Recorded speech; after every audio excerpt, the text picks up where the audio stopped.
rehefa nytenenina ny mpitarika hoe izay zany araky ny ohatrany tamin'ny heriny de aza manakandalana mihitsy nareo fa tsy azo ataony fanakana-dalana izy na izy tsy azo ataony entravé ny liberté fondamentale ny olombelona ny afaka mivezivezy raha vanao manakasakana ny vezivezen'olona zany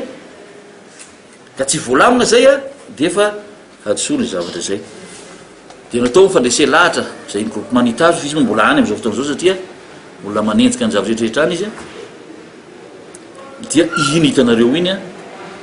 nytanjona tamin'iny de anakina le tetezany eo ambany eo za moa am'izay volazo zay de tsy ekena zany ina fitrangany io iny izy nandeha iny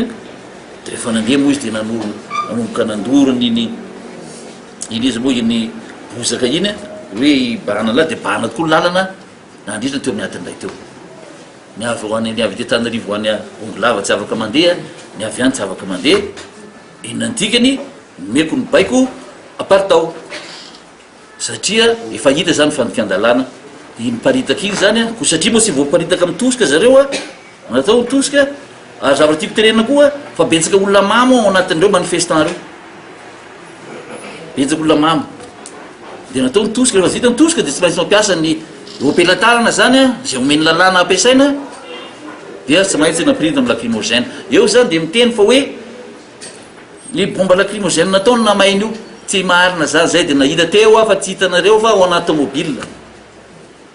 ato misy mandoro ahoana moa lacrymogène ka orientenimbotra reny may